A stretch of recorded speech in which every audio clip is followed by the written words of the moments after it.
So I want to know, what Pokemon do you think is the most overrated Pokemon ever? For me, I'm torn. There's a couple of them, but I'm gonna have to say Lucario. I don't get the hype around Lucario, and his design's okay, but he is just, I think the movie like hit at the right time and just blew him right out of, like, skyrocketed his popularity. But yeah, I don't think he's worth the hype.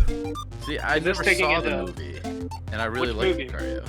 It was the Mysteries of Lucario. Was that first? I think my first Lucario was the one they give you in Gen 6. Really? With the Mega Evolution? Yeah, and I thought he was just super freaking cool. And at that point, like, the hype train had left the station. It wasn't like I boarded. I just got ran over unexpectedly, just and dragged along ever since. And I will say Mega Lucario, pretty dope. I miss the Mega Evolutions. I mean, he's a cool typing too. I mean, Fighting Steel, I think he was a first ever for that typing combo, right? See, with and Smash Bros kind of throws me for a loop because he has the Aura Beam that you charge up, just like Mewtwo's. I don't know, it's supposed to be Psybeam or whatever, but I always think for some reason he's gonna be like Psychic, and then it's the Steel that throws me off just because there's a spike in his chest. Yeah, because Aura Blast is a fighting type move. I know because I once got real cocky because I put out a Dark type against an Alakazam when I hadn't learned all the new moves yet in the later gens, and Alakazam just wrecked me with Aura Beam. I was very upset. How about you, Mike? What Pokemon do you think is overrated? I had a Pokemon in mind right away, but I went ahead and looked up top 10 most popular Pokemon, and Pikachu didn't make a single list that I trusted. The only list Pikachu made was by Watch Mojo. And to be frank, can't trust him. I don't trust him. I'm just like, no, you're way too casual. So I had to go Mimikyu. Mimikyu. Yep, yeah. Mimikyu. Huh. I was like, this is just a meta way to sneak Pikachu onto the list without having to put Pikachu on the list and be basic. And I don't get the hype behind Mimikyu either. Yeah, he's just the goth girl's favorite. That's so true. I like Mimikyu, so I don't know about that one. I 100%. Goth girl. At heart, I'm a goth girl. How about you? Hey, for me, I'll be basic. Pikachu. I love him, but he is quite overrated. To start out with Pokemon Yellow being one of my first Pokemon games, Pikachu let me down when I came to Brock. Holy smokes. That gym sucked. Oh, man. And then, hey, if he was all that in a bag of chips, Ash wouldn't have needed more Pokemon to become the Pokemon Master. And it took him, 20-something years to finally become one? Spoiler. So, sorry. Pikachu ain't all that in a bag of chips. And then, honestly, his shiny form, if you're not paying attention, it's just a yellow, right? It's just like a slight tone shift, right? It's like Gengar. You miss it. And then his evolution. Who's gonna fork over the money for a Thunderstone? I'm cheap. I gotta save up for my Slowpoke tail. I hear they're a delicacy in some places. I'm not gonna spend money on that. Yeah, they're a delicacy. I gotta save my money, so.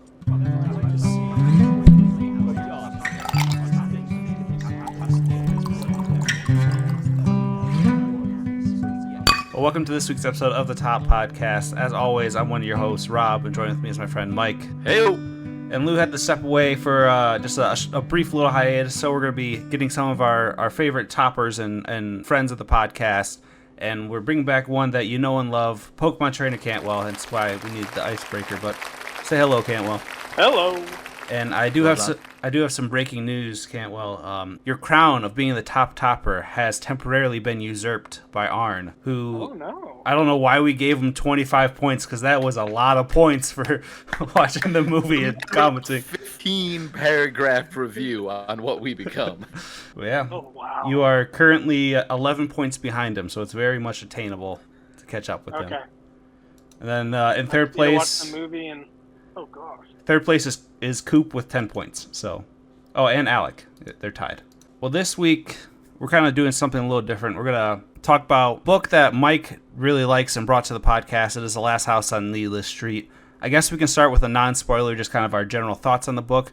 But if you're interested in reading the book after we talk about this, come back to this podcast and we'll have a lot of discussion for you. But Mike, why don't you go ahead and pitch the book? I know you've done it in the past, but just for any new listeners out there, what's this book about? Yeah, so the simplest way that I describe it is that it's less of a whodunit and more of a what is going on. Exactly. It's just you do not know what's happening for the entire book. You know, the last couple chapters, you're like, oh, okay. At one point, my very legitimate guess, not ironically, I was like, locking it in, and then I guessed about 17 more things of equal like insanity, and I had guessed 17 more. Like it's nuts. You lose your sense of reality as you're trying to figure out what's going on. A more grounded answer to that question is that you have a story that follows the perspective of a reclusive shut-in, his daughter, his cat, and then a woman who is convinced that this guy Ted, the shut-in, may have been the person who kidnapped her younger sister 10 years ago. And none of them are reliable narrators, which just makes for some really wild and interesting guesswork as you're trying to unravel the mystery of what's going on in the last house on Needless Street, because you don't know who you can and you can't believe, even though they're all narrating kind of the same things. You don't know who to believe, and it's really intriguing, and then it gets really dark. But unlike a lot of horror thriller books, at the end of the darkness is this huge uptick, and it actually has what I would consider a very beautiful and very uplifting and heartfelt ending that is worth some of the emotional drudgery you put yourself through. Jonathan, you want to add Cantwell? The hiker at the end, he's the real hero. Amen. Yeah, I mean, he had a good name, Oh, that's true. That's very true. I just love how she was able to weave all these different psychological conditions, kind of obscure ones, and kind of make it make sense. Mm-hmm. Oh yeah, it felt so much more tangible after reading the book than it ever has in any other portrayal. I'm going to kick back and say I was kind of let down by the book. I think it started out strong, and then I personally did not like the ending, and I think that we'll get to it after, but especially after the afterward or whatever, the epilogue, I'm just like, okay, I don't like what she did. She is a very talented writer. Not my favorite prose style. The amount of times I heard something taste like tin or whatever, was quite frequently. But, I mean, that's just a personal thing for me. Arn, who's read a lot of my work, will tell you that I can probably use some more descriptors like that in my writing. But to me, it was a little over-descriptive and flowery and just wasn't really my cup of tea, which I'll come in saying that I'm not a big horror person, so that could be it. But going through this, I'm probably going to be the wet blanket of us three, it sounds like. That's okay. It's good to have a wet blanket. So I guess without further ado, this is the spoiler warning. If you have any intention of reading this book, The Last House on Needless Street by Catriona Ward, pause now, go read it. If you don't care about spoilers, you can go ahead and listen to us. But this, I feel like if you know the twist going forward, it's going to kind of lessen your experience. But let's talk about the book and all of its pros and its cons, I guess. Yeah. Right, so go ahead. actually, no. I'd love to get your take first, because you guys are both first-time readers, whereas I was on a reread. I couldn't guess the dissociative identity disorder. Couldn't have guessed it. I was just suckered into thinking that she's the girl. She's the girl with the popsicle. It's got to be her. Mm-hmm. It's got to be her in the box. I never thought the box was empty. Right in the box. Oh man. For me, so the twist is at the end, the guy has dissociative identity disorder, right? That's what the I is for. Yeah, the cat, both cats, the dad and the daughter, actually are one person. Yeah, I nailed it, and I moved off. And to me, it's which, if you guys don't know what DID is, that's, most people say it's multiple personalities. So he breaks off and has these different personalities, and at first it comes up as just the Lauren and the cat Olivia, that they are the same person. I'm like, oh, that's a good twist. But then I felt like it worked for them. But then when they're like, oh, and also Ted has it, and then it just kept on adding people, and to me that kind of lessened the whole experience. And I'm like, okay, I've seen this trick before, and it just keeps on going. And I that was one thing I didn't like about it. I felt like it should have ended there and had it with two. And I just, it's like the whole thing is a dream type thing, like, especially because it ended up Ted wasn't the murderer. And it's just like, okay, this whole experience seemed kind of pointless in my opinion. That makes sense. For me, it was the whole book. So, I mean, I got I got Olivia and frick, what's the daughter's name? Lauren. Lauren, thank you. I got them within about 45 seconds of starting that book. Or as soon as, like, the second he was like, yeah, my cat and my daughter won't be in the same room together, I was like, they're the same person. But I knew there was a twist at the end. I didn't have a clue what it was, but I came ready to find the twist. So I got that one fairly quickly. And honestly, on rereading, I really liked the twist even more because this not even subtle, the like gigantic signposting along the way, but done in such a way that it like you just completely miss it. Like in the first chapter from the cat's perspective, it talks about how she hates the Russian nesting dolls that are up on the mantle, and like what kind of a sick freak would keep all of its kids locked inside itself. And I was like you just don't even notice that. You're like, okay, yeah, the cat's weird. And then you reread it and you know that everybody lives inside of Ted's body, and you're like, oh, no wonder the cat hates Russian nesting dolls. That's just an analogy for what she is. That's true. And so like there was a lot of really cool stuff like that. I also really liked how, so for me, like the reason I really loved the end too is that Ted was the victim the whole time, but everything that's happening to Lauren was happening to Ted, and the mom is like the real bad guy. And so, but it was just the way she displayed just what the human brain is capable of doing to protect itself. I just thought that was really cool and really interesting. I did like probably the twist that I liked the most was that it was actually the mom, but I feel like, so to me it also didn't feel Can't you argue earned, that it was the sister? but like, you know, the green men and all that in the attic, like, you know, all these disappearances that people blame Ted for was really like the mom and everything like that. Mm-hmm. One thing I have a problem with is, because you said it's an unreliable narrator, and I have a hard time buying that it just seems very convenient that both of, like, I guess the antagonist, if you count Ted an antagonist for most of the book, which he's painted as, they both have like they alter their memories, like they have like hidden memories, and I just don't like that trope. It's another trope, like the, you know, multiple personalities trope that's overused in horror, but I can't stand it. Then when like they both kind of had that, I'm just like, okay, I don't like this. And Mm-hmm. I feel like the whole story, if you would have had the repressed memories, that's what I think it's called. If the author deliberately tiptoed, in my opinion, the author tiptoed around the information, because if she would have given the proper information that I believe the characters would have been thinking out in that scene, then the twist wouldn't have been as impactful. And I just think it didn't feel earned from the character's perspective why they're repressed. Like, you would think the sister would think more about, like, you know, the car, at least the car speeding away, if she didn't want to think about how she saw, like, her sister dying. Like, you'd see more about it than just, like, oh, she went to the bathroom and all that. And I don't know. She needed a tampon.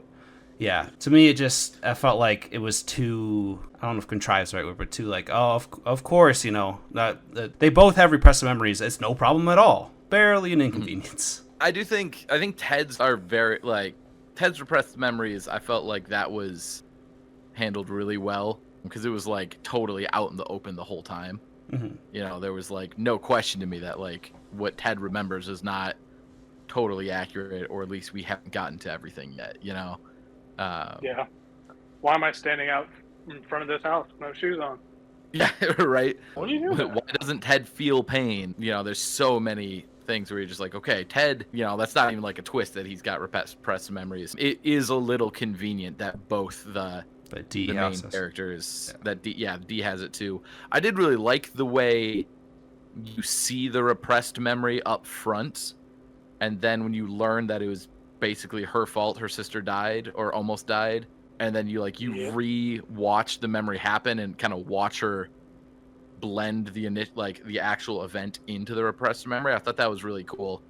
And it is also like they did seem to come from different places, but I don't remember there being good signposting or good hints to the D twist. So that does come off as a little it felt like unearned. That's just fair. kind of came out of nowhere. Yeah. I was really hoping that like the twist would be like D sees that Ted has all these problems, like goes and helps him, like figures out that wasn't his. I didn't even remember that you said there was a heartwarming ending, but I was kind of hoping, like, you know, maybe she sees that he didn't do it and he's just this like person that needs help and like attention and all that. But sadly, that wasn't the way. I mean, it's a horror book, so I guess, you know, can't ask for too happy of endings, but that's what I was kind of hoping for. Yeah, that's fair. I wasn't able to finish it on the reread. I had so much stuff going on this last week. Is the mom the one who gets little girl with popsicle? Yep. Okay, that's that's one that I'm like, okay, I guess it makes sense because they do live nearby. That's kind of the thing that did, but I guess never mind. I'm okay with it. See, I have more of a haven't had time problem. to process that.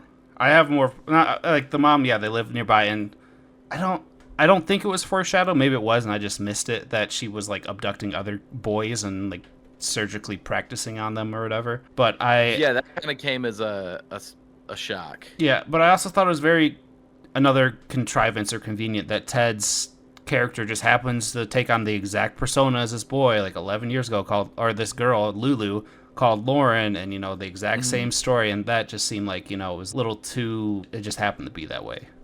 Are you taking away from his pain that he felt? He didn't feel pain. Come on, that was Lauren's job. Oh, my bad.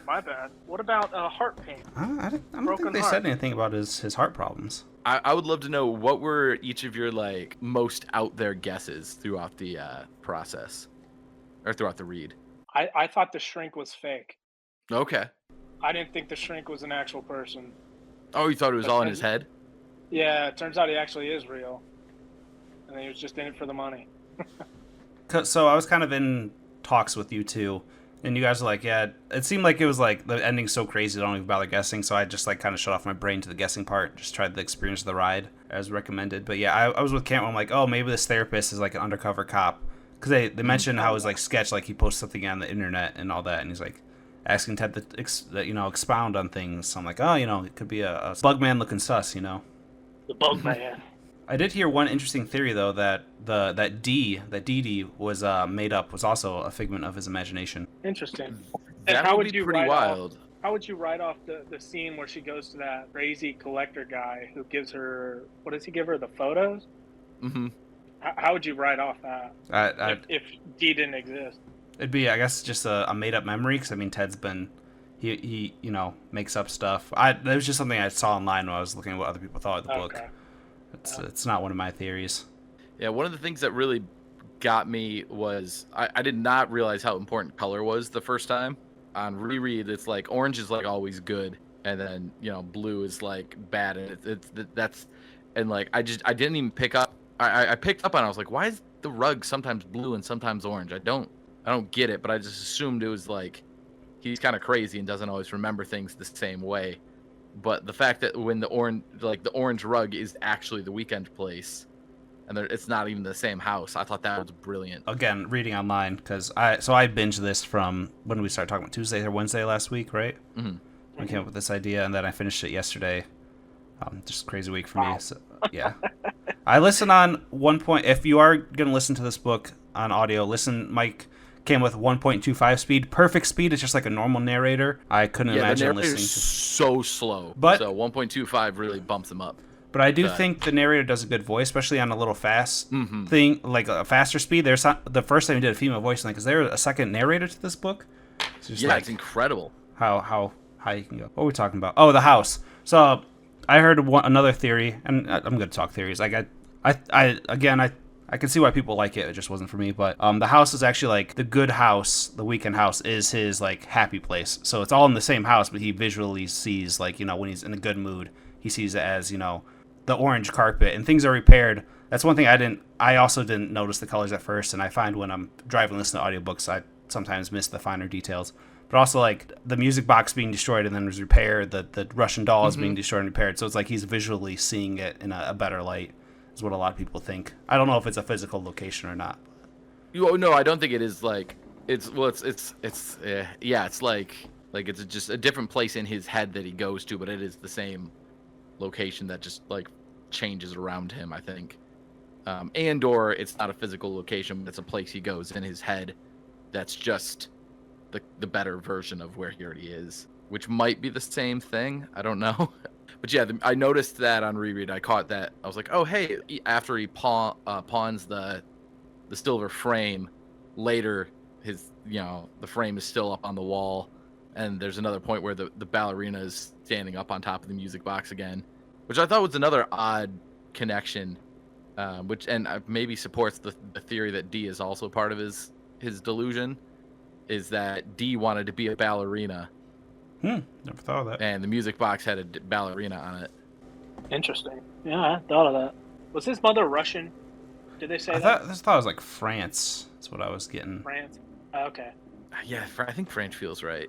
I'll have the intern Where look she it up. blamed her blood on causing the craziness that was in her now. I really loved the portion where it was Lauren trying to escape and trying to like plan how she was going to get away from Ted. I thought that was really one of the more compelling, like, not action really, but like that was the point where the stakes felt the most raised and like, oh man, is she going to be able to get away from him? And because I was just never convinced, I was like, I was in a kind of in a place of ambivalence where I was like, okay, I'm not willing to accept that Ted's the bad guy, but he also I was trying to hold all the evidence in my head, and I was like, okay, I don't have enough to convict him yet, so he's got to be neutral at the moment. And so I was simultaneously like, oh man, I hope she gets away, and like, don't let her go. And yeah, that was that I really enjoyed how conflicted I was. I would have loved to have been knowing what I know now, I'd love to have been a fly on the wall in the room, just watching him switch between the personality. Right. And seeing this large man ride on the bicycle, and him just singing his songs and drawing pictures, and then all of a sudden, boop, switch to a cat. Right. And watch him read the Bible as a cat. Yeah, the God-fearing lesbian cat was that was not tropey at all. No. That's It was creepy to me that at first when it was revealed that Lauren and Olivia are the same person, that Olivia, who now knows the human, is still romanticizing about a female cat. That gave me the most ick out of all the book, That's kind of fair. Not even the ick of what was the dark cat's name? Nighttime. Midnight? Nighttime, yeah. Yeah. Nighttime, yeah. I mean, he had just to go in the he was a hungry basement cat. and eat rats. Yeah. Yeah, he's just doing what cats do, Ooh, yeah, it is a good point. He had to do that to survive. My gosh. Did you see that Netflix, I believe it's Netflix, bought the rights to turn this into a TV series? Did they really? Yeah, I saw that it's think going to be so. adapted. Oh, yes, that's exciting. All right, now I've been who would waiting you for it. pin? Who would you pin as Ted? What actor? Current actor? Who's that one guy Oh that my put on a gosh. bunch of weight for one of his roles? I forget his name. It was a big movie this The only past thing year. going through my head Is it Baldwin? is the No, act. Did y'all see Richard Jewell? I have not. I'm trying to think of the main actor's name. I have such a distinct picture of Ted in my head, but I can't think of an actor who matches it. I mean, you just need... You're just going to throw on a fat suit and add, like, fake scars. Like, that's going to be what it is. It could be Okay. anyone, almost. Paul Walter Hauser. That's who's going through my head. Yeah. Wait, is that the guy who played Stingray in Cobra Kai? Maybe. Also, our intern could not find where the mother It is from. is! So he's That going was to my get number fired. 2 pick. That's so funny. I was like, I don't know if he has the chops for it, though, so I don't want to... I didn't realize he was in so many other more serious roles. I fully back that casting now. Okay, perfect. I just don't get Or Chris how... Pratt. There you go. Put Chris Pratt in there. We'll get Will Fat Chris Ferrell. Pratt. There you go. I don't understand how Ted can, do a little girl's voice well enough that like people are deceived by it. That seemed weird to me. Yeah, I don't know how much you can trust the movie Split as an accurate source of medical information. Probably not very. Probably not very. But I think they said something in that about how people with dissociative identity can sometimes actually manifest physiological changes. But like it's the same vocal cords. Yeah, I mean you can do some crazy stuff with a range. That's true. He just And we also There's, yeah. he just like smokes helium when he's being a Lauren. well, there's that medical condition where you wake up from a coma or from like surgery and stuff, and then you wake up with an accent. So I mean, But is that if a could real happen- thing? Yeah, What? I feel like I've heard of it. where people have never ever been to like England or something like that, and they wake up and they have an English accent or they have a Chinese accent. I need to start getting put under and wait till I get a good accent. What's the? We're gonna find out how many takes it takes for Mike to get an accent. What's the betting pool under? 100 takes? 100 times under? 100.5 over under. Going with the over in that one. I'm gonna go over. Well, That's a lot. you guys can Well, find. plus it's got to be an accent I want. You know, like. It's true. Well, check the description below for a Kickstarter where we see how many times we can put Mike under. At this point, we might just pay him to become an anesthesiologist so he can do it himself. He could work in cahoots with Ted's mom. There we go. I did not expect the girl with Popsicle's body to be in the Chihuahua lady's house, though. I forgot about That that. is true. That is. Was she in the suitcases? I don't remember. I just remember it was that she was in there because like the cops were investigating. Okay. She was. I don't remember. I guess it could be in the suitcases. No, because she left to go on a trip to wherever, so she probably would have taken her suitcases. Trying to go to be with that young gun, you know. Don't blame her. Hey, what was Ted's mom's final body count? I don't think it says. Yeah, I definitely couldn't come up with that number off the top of my head. I mean, I can't. More than three. More than three. Yeah, it's true. The intern couldn't even find out where she was from. Like, there's no Wikipedia article on the book, It's annoyingly hard to find information on this book. There's no Wikipedia page for it. Yet. Nope. Yeah. So if anyone was wants like, some top, no. Dude, oh my gosh. I've been thinking about doing like a really deep, intensive note-taking read of the book and doing like an ending explained video because I'm like, someone needs to do it. Well, one thing I think is interesting that online, it seems like people either love this book or hate it. There's not a lot of like middle ground. Which is always interesting for a book. Yeah, the first thing when you search is a YouTuber and it says, "Why I do not like this book." My favorite YouTube thumbnail is "Bad book is bad." It's like written across the top of the thumbnail. Okay, here's a question: was anybody's take at the end of the book that Ted and the park ranger end up in a relationship together? That's what I was getting from it. Okay, I read it long enough ago that like, yeah, I see that wasn't Wait, you my didn't take. get that? What? I thought that was Like, pretty blatantly obvious. How he's like, oh, mommy wouldn't like homosexuals, and there's like repressed homosexuality. That's what I was getting from the whole thing. Yeah, you're not the only one who got that though, because I was listening to a couple of reviews, and someone was like, yeah, like Ted is clearly gay. That's why his cat's gay, and then he ends up with the park ranger. And I was like, did I miss that? I don't remember that. Aaron, comment down almost below. like- Did you think that? No, it's almost like the Pixar movie Luca, where everybody was Wait. like, "Oh, this is just." Oh, am I spoiling that movie? I mean, a little bit. They're like 12. I've seen the movie. Well, a lot of people thought that was queer coded. Who was your guys' favorite character? I guess if you could say that. The way they're painted, there's not Sure, really any good yeah. characters, until the ending. Favorite persona, Yeah, I think I liked Lauren the most. I think she was probably the most interesting character. Ted's also just a solid pick.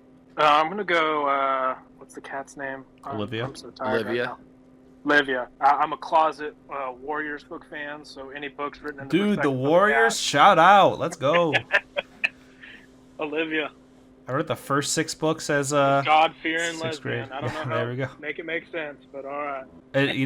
The book didn't fall in those portions of the Bible. Yeah, she has no clue. It was random. She's gonna be so upset when she gets to Romans. But it was funny, like the whole Bible, it talks about, was it Ehud, the guy that stabbed the really fat king, and then like his belly consumed life. I'm like, oh, well, that's how Ted's gonna die. I guess. Right. Like, there it is, the foreshadowing. The ending was kind of, it happened very fast. Did he like fall It on did his happen knife? I see.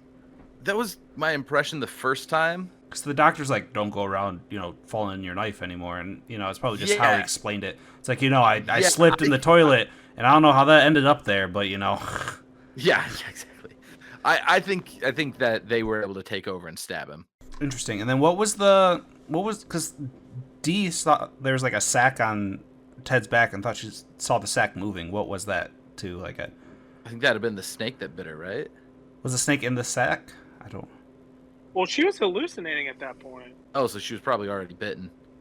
so she wouldn't have noticed. Well, I thought that was before she followed him in the woods. Like the scene was like, I'm gonna chase him because I think I saw that sack move or something. I don't know.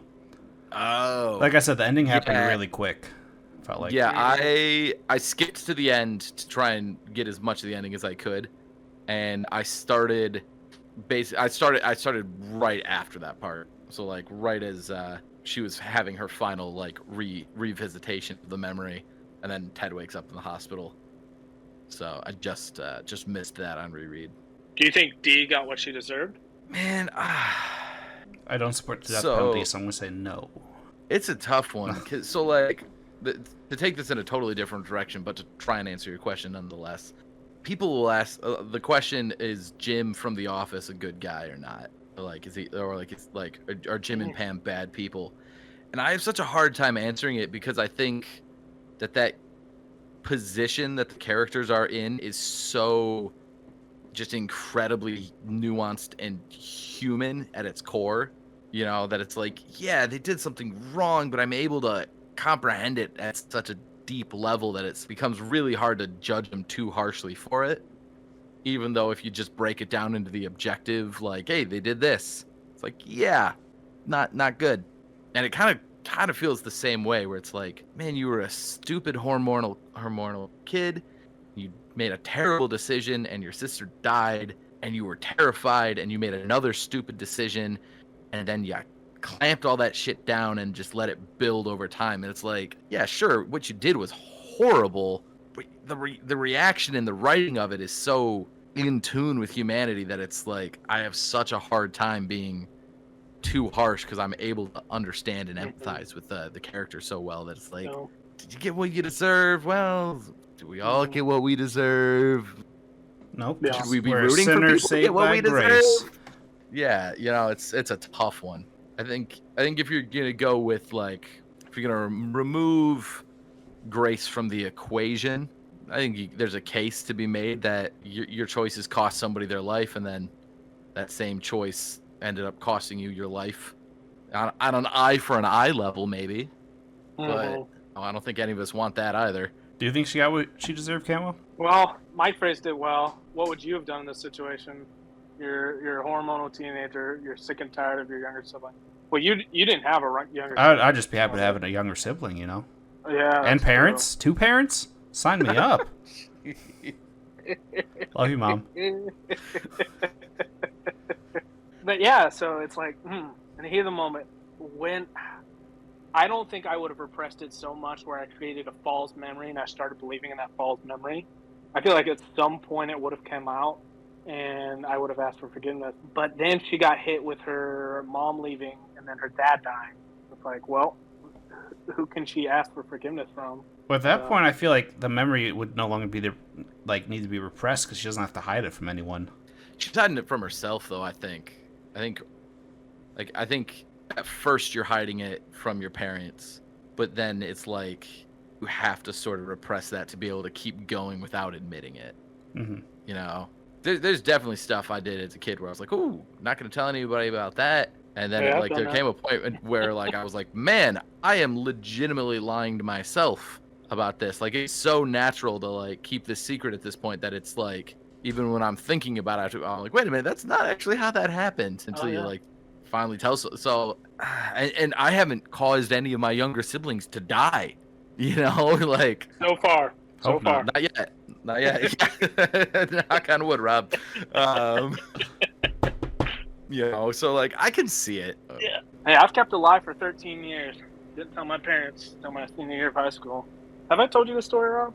All right, it sounds vaguely familiar. Where I wanted glasses. Yeah. Yeah. No. So I wanted glasses as a kindergartner, and so we're playing on the monkey bars. So I went to a little church private kindergarten school, and so playing on the monkey bars, thought it'd be cool. Jump from a higher area, swing onto the monkey bars, land on the wood chips. Well, I face planted because of how talented I am. So face planted straight into wood chips. Got a black eye, wood chips poking all around my eyes. And so here I am, probably in my concussed state. I was like, here's my chance to finally get glasses. This is going to be great. So parents take me home. And so they're, like, concerned that making sure I'm seeing everything straight. So they hold up fingers in front of me, and I'd lie about how many fingers they were holding. They'd hold up crayons in front of me, and I'd lie about what color they had in front of me. So they got so concerned that in the middle of the night, they drove me to the Children's Hospital in Dallas, where I proceeded to lie in front of nurses and doctors. Up to the point where I got referred to a neuropediatric ophthalmologist. That's 2 specialties. That's 2. So I had a CAT scan done of my brain to see what was going on, what was wrong. And at that point, I'd missed school for a week, and I was like, you know what? I'm not getting glasses out of this. This isn't working how I wanted it to. I miss my friends. I miss school. So I, quote unquote, miraculously got better through the power of prayer. And I kept that to myself. I didn't tell anybody until my senior year of college, when I knew I had a good scholarship to TU. I was like, you know, this probably pays for all those medical bills I caused back in the day. But the amount of guilt I lived with, I knew every day that I had lied. It wears on you, man. Oh, man, the movie Shark Tale, do you remember that? Vaguely. I remember nothing about it, but really enjoying it. So a fish lies about who he is, Will Smith, just so he can get like a better job or something like that, or be with the He wants the girl, you know? Oh, yeah. So, the amount of guilt, I couldn't sit still and watch that movie because I was like, I'm a liar too. Oh, they're going to find me out. They know me. It's looking like the Key and Peele sketch where he's dripping sweat. Don't optometrists have a way to detect like if a kid's lying? Obviously yours was more extreme. I don't know. That's what I've heard. I must have kept a consistent lie where I was like, with each color, I would do like the opposite color or something. Mm-hmm. But I meant like how.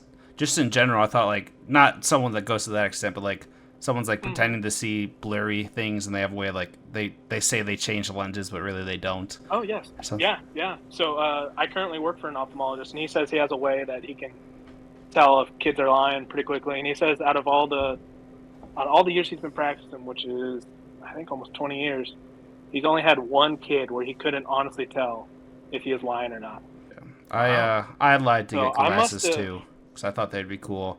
Turns out it was just because I have astigmatism, so I needed. It's like so I have 20/20 vision, but like the way like light reflects, especially at night, like it gets like it just I don't really know how to describe it. You can look up like what it looks like, but like so I did technically need glasses, so I got some, but I was definitely trying to get because I'm like, oh, glasses are so cool.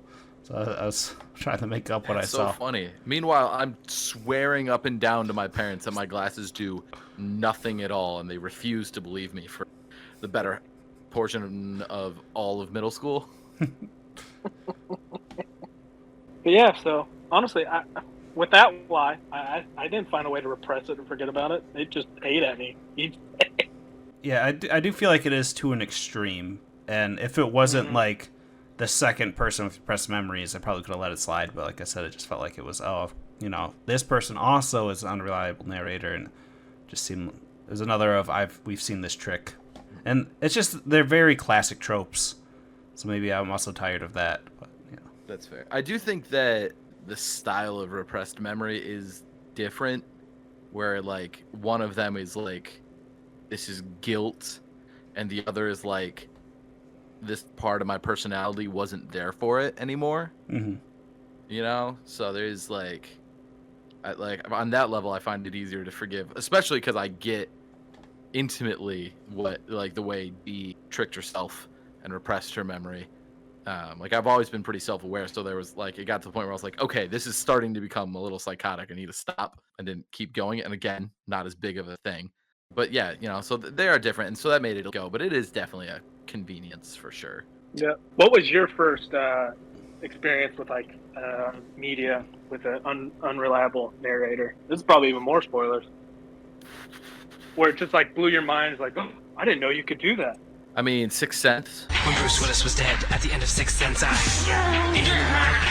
Pretty classic one. I don't know if that counts or not. I know for me it was The Usual Suspect. I haven't finished that one. I started it with Jacob and his family late one night, and I fell asleep because it was like stupid late when we started, and then just marked it in my head as a movie that made me fall asleep, even though it was not the movie's fault. Just like the Boondock Saints. I don't even know like what my first one would be. Is there any kids movies that have an unreliable narrator? Well, I don't know if you want to teach that to kids. There's this episode of The Batman, the animated show, full title, The Batman, where Batman and Robin go to see Joker in Arkham, and he's like, hey, I got this new chemical. Like, see, look, I'm gonna put it in the water supply. And they're like, what do you mean you're gonna put it in the water supply? He's like, well, you already have put it in the water supply. And, everybody's gonna be zombies.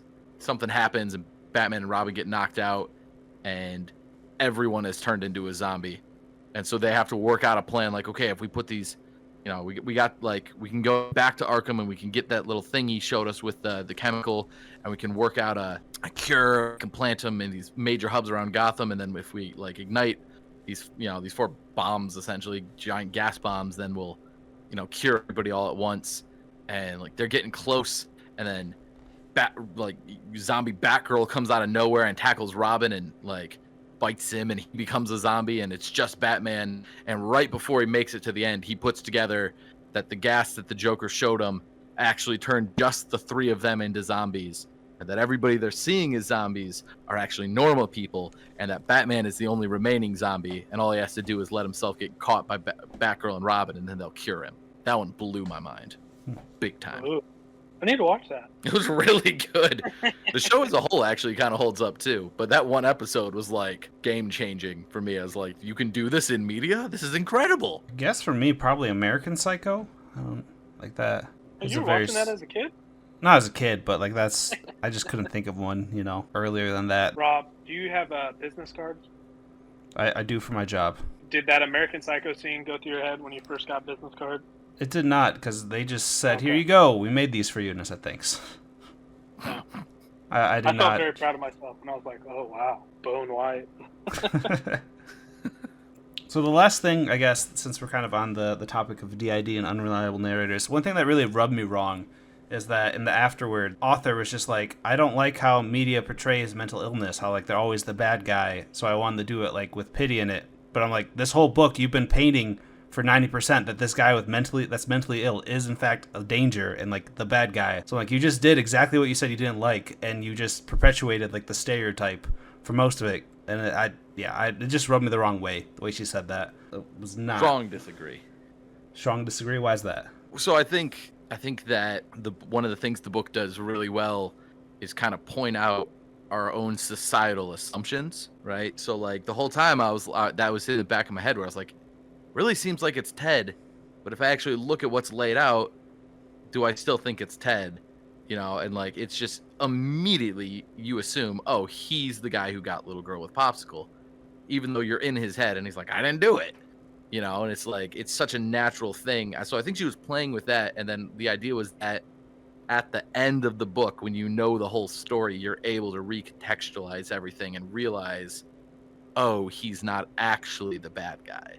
Society tends, and media in general tends to paint this picture of them, which is the way Ted appears in the book. But when we get to the other side and we understand everything, not actually the bad guy. But how many people are gonna, go diving deep into it like that? I mean, Getting to the end of the book and thinking about it. Bam, Cantwell got it. I found a quote from someone that wrote a news article about it that I really liked. It's like, whether her characters are evil or pitiable, she still contributes to the segmentation of a marginalized community for the sake of cheap plot device. That's just kind of how I felt. That I felt like, again, I thought the ending didn't feel earned, so maybe that is part of it. That to me the ending didn't feel earned, so it didn't feel like she was doing that 180 on the stigmatism. But it's not a very horror book. It's like more thriller suspense, and most of the horror is due to, like you said, what like the people like, oh, he's unstable and all that. And yeah, for me, it just, like I said, rubbed me the wrong way. I could be reading it wrong or whatever, but it seems like that also wasn't an uncommon complaint with the book, so I don't know. Yeah, for me it was like when I got done with the book and I understood what the book was about, I was like, no, that makes sense. Like we think he's the bad guy, we think he's pouring boiling water on his daughter, but in actuality that was happening to him, and he just didn't fully wasn't a full understanding of all the facts. Did Ted actually get injured in his legs? Because that was one thing that happened to Lauren that they don't really bring up, that if his mom did that to him, or just like mental crippling.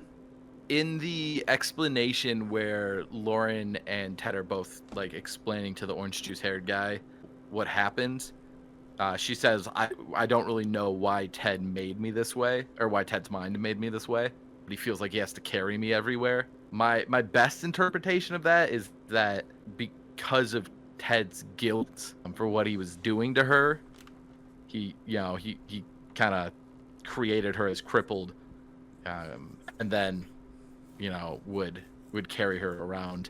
Or maybe it was like you know, he was aware of what he did to her, and so her physical form, quote unquote, you know, came out crippled because he had put her through so much. I don't know. I think there's a couple different ways you can interpret it, but it was kind of loosely touched on. Definitely not. This is what happened. Mm-hmm. I wonder how the mall scene actually looked. Just being a fellow shopper at the mall and just seeing Right. a large guy grabbing some girl's pants.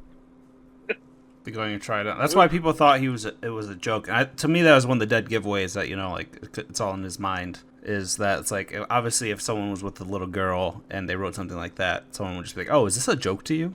That's that's one of the dead giveaways. Yeah, that's fair. I definitely missed that the first time. I was also packing boxes while I listened to this story, so was not running on full mental acuity the first time. No, that happens. I find if you're not like just sitting there actively listening, I miss a lot of fine details. Like Wheel of Time, there's a character whose staple is brown hair, but for like 5 books, I thought she was a blonde, and I know they would repeat it, but like I just always pictured Moraine with blonde hair. It's like, nope, she is staply has a brown hair. So did we all listen to it on audio, right? Mm-hmm. I did. Yeah. Mike, do you own the book, Mike? I don't know if you. I don't. Okay. I actually I've been going through all my stuff, not physically, but I've been doing a mental inventory of what I actually want to take to Tennessee with me, and I think I'm going to be unloading the majority of the book collection because my eyes aren't getting any better. I never read any of them. It's fair. I haven't read a physical book in like a decade. That's not true. I read one in the last decade. See, I like having the hardcovers. Like it's I love it, but it's I just a don't want to decorative piece to me. move. I do not want to move into Mackenzie's family's house and then have to move again and move all those books twice. No, I agree. It's such a great decorative piece, and I'll probably keep some of the absolute favorites. Maybe we'll do a massive giveaway of books for the toppers. There we go. I'll You pay take it. shipping and I'll take handling. What are you guys reading right now? I'm on Harry Potter 5. Ooh. Hey, there you go. I started Some Dracula. may say it's the worst. Dude, Dracula? Ooh, nice. I also started. That's the book I put on the back burner to listen to this. Was Dracula. I'm actually really enjoying Really? Dracula so far, yeah. Well, so Mike and I are writing for a local newspaper in my area. You can look it up. It's the Williston Graphic. And Woo.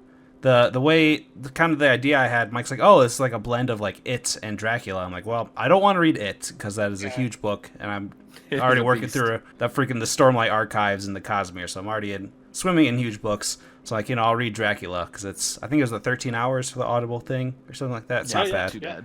And I'm really enjoying it. So are you going from like the diary entry perspective? Learning That's like, the that's story of a what very takes place? heavy portion. Is going to be diary entry Mm-hmm. for the main character. It's going to be diary entries, and then essentially it's going to be like the literary equivalent of found footage, a little bit. So he's going to find other things around that, and they're all going to have to be kind of written accounts just to make it make sense. At first I was annoyed. I felt very hamstring because I was like, I like this concept, but I hate that everything has to be found as a written piece. There's really no room for narration, but I'm finding ways around it like usual. So, and then it's more fun because it's like, okay, cool, I have to think outside this new box. I kind of got some H.P. Lovecraft vibes from your first little entry. That's fair. It felt very, what is it, At the Mountains of Madness?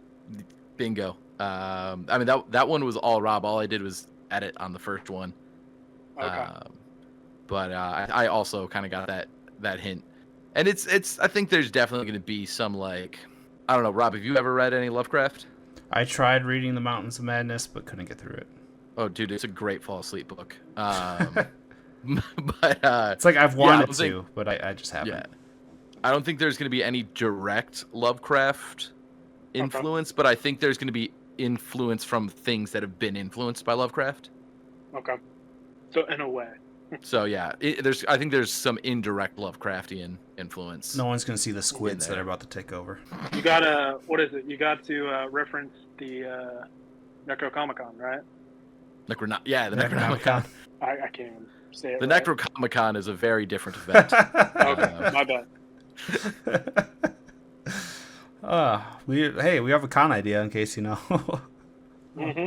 Honestly, Necrocomicon, you have to come as a. That would probably do very well. It'd definitely be like a goth thing, but I feel like it'd be a fun crowd. There you go. As long as I get some royalties from that. for the name idea. There you go. But I was surprised how like much I was enjoying Dracula, because a lot of those like older, because it was written like late 1800s, early 1900s, right? Yeah, it's an old one. I wasn't expecting much, but I'm like I'm really enjoying it. I got like 6 hours left. I listened to it for the first time in high school, and the only medium we could find it on was cassette tape. Oof. And so I had to dig up a tape player, and at the time, I sleep better the darker it is. And so my sleeping arrangements were I was sleeping on the bottom bunk of a loft bed, and I hung up every spare blanket I could find in the entire house, and basically full blackout. So like the second you climbed into my cave, you could see nothing, which might have just been that I'm visually impaired. A normal person might have been able to see their hand in front of their face. I couldn't. And then I was like, click, and Dracula would play. Oh man, it was really cool. Dracula was static in the pitch black. There were some points I was genuinely terrified. Go. You start going to bed with garlic. Okay, is garlic a flower? With the rosary on. There you go. Because they describe garlic as a flower so many times. Like I never thought of it like that. I think garlic can flower, but I don't think of it as floral. Could be wrong. I think most plants can flower if they're allowed to. There is a flowering portion to it. Okay. Yeah. Oh yeah, that's actually quite pretty. Mike, what did you say you were reading now? Harry Potter 5. Oh yeah, the Let's best see, yeah, movie. I- Best movie adaptation was Harry Potter 5. That's a joke, You see right? that Yeah, they're that's getting Okay. I was grinning. It's my turn to grin. Okay. You see they're getting the full cast to do a unabridged audiobook of it That'd be fun. with the actors and actresses. Really? Who's the narrator? Yeah. I guess it'd just be Harry, right? Because it's from his I perspective. don't know. Honestly, Let me look man, I the guy who does the current Harry Potter audiobooks, man, he's brilliant. He's so good. So good that I'd probably give it a listen, but I can't imagine myself switching over even to the full cast.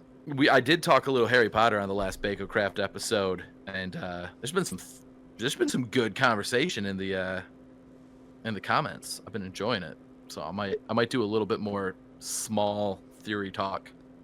What's time to the theory, or what's the? So the theory is, and I understand that it's not scientific because we only see 2 squibs throughout the whole series, but both squibs that we see, Argus Filch, Mrs. Fig, they have one thing besides being a squib in common, and that's that they have like an almost supernatural level of communication with their cats, right? And so my theory So is... Ted's a squib? Got him. My theory is that squibs aren't completely non-magical, as we're led to believe. They just have a sort of useless magical ability. They're almost and like that's that they can communicate with cats. it's like there was like druidic in that sense. Yeah, they're like the world's lamest druid, where it's like if I had the option to talk to cats or have a full range of Harry Potter magic, not even a question. I'm having full range of Harry Potter magic. But and part of the I back that up is that Mrs. Fig was able to see the Dementors, whereas Muggles can't see Dementors. Mm-hmm. And so I'm like, hey, that kind of implies. And the majority of the pushback has been from Becca and Tim, and apparently both of them are like, I think she might have been lying on the stand. I wrote pretty lengthy rebuttals to that. I haven't heard back yet, so. Okay. That's We'll see. book I'll keep you 5, right? posted. That is book 5, yeah. And the scene I reference as direct argumentation for her being able to see them is in the first chapter, so you don't have to read too far to figure it out. But yeah, I stumbled onto Harry Potter book specific YouTube as well in the last couple weeks, and have just been like, is that what it's called? yeah, man, it's I don't know if that's what it's called or not, but like I don't normally get involved in comment sections other than my own. Oh baby, I was going full Justice Warrior on it, like just. I was reading paragraphs. You say PJW? PJW, Potter Justice Warrior. All right, new T-shirt idea. You can be a Potter Justice Warrior in our red shirt. I like that. I like that a lot, actually. Redbubble. That's 15 what it's paragraph responses. All right, well, Cantwell, do you have anything you want to shout out? Anything going on? How do you feel about the what Cowboys draft? Well, the only thing going through my head right now is the Mavs in their conference finals, the Dallas Stars in their conference finals, Texas Rangers won the World Series last year. You know, it must be nice to be What a are the Cowboys Dallas doing? fan. I was say, last thing, are you excited for any of the Twilight Masquerade cards coming out? Yeah, so I opened up a couple packs. Somebody, what'd they do? Was it Ogre Pawn Teal Mask? Where their whole deck was, they just had 4 of them, and the rest were energies. My goodness. And they swept their little regional, I don't know if it was regional or just a local night where they just wrecked. So I kind of want to get that. We didn't even have to talk about Ender's Game. That's what I put most of my notes about for today. Oh no, we didn't talk about Ender's Game beforehand. We I can add it in. Cantwell, what do you think about Ender's Game? I am glad the first book is required. Well, not required. It's suggested reading for the Marine Corps. Oh wow. So at least they go in with the right frame of mind. Like, holy smokes! So they don't go out and commit genocide with the Space Force once we do eventually start touring the stars. Dude, Space Force is going to be so cool to be a part of until you run into the first alien. Then it's like, I don't like this job anymore. What was that movie? Space Troopers? Is that the movie? Starship Troopers? I'm doing my part. Oh, Starship Troopers. There you go. That's what's going to take place. It's a good movie. First book of Ender's Game, solid sci-fi. And then, boom, it just goes into philosophy for like books It's a 2, total 3, and 4. And it's just like, what? I hated it the first. I loved Ender's Game. Hated the rest of the quartet the first time I read them. Yeah, but Speaker for the Dead, it just makes you beautiful. think of things.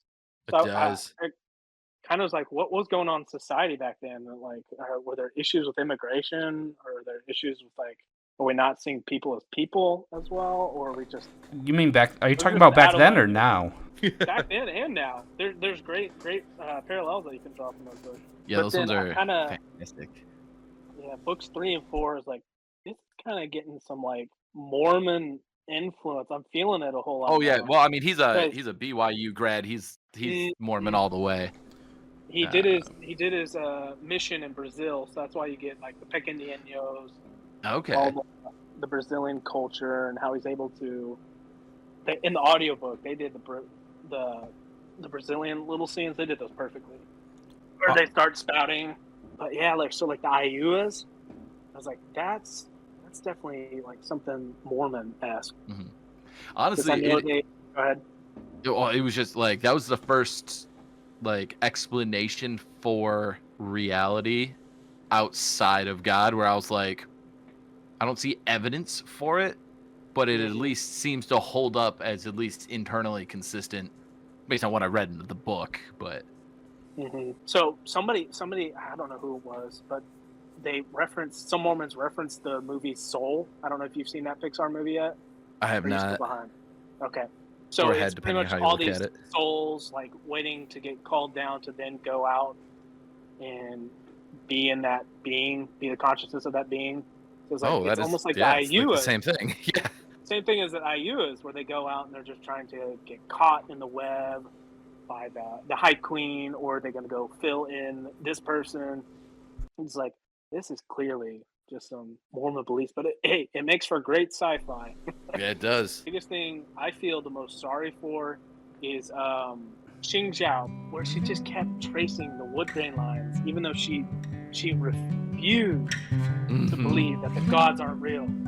She refused, even though her own father told her that. Yeah, that was brutal. It is kind of a tragic ending.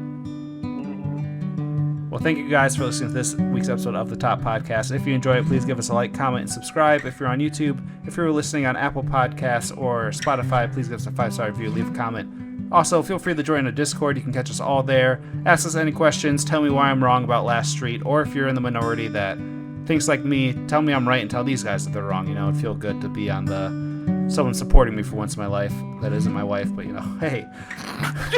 had to throw in that caveat there, else I was going to get waking up in the middle of the night, you know.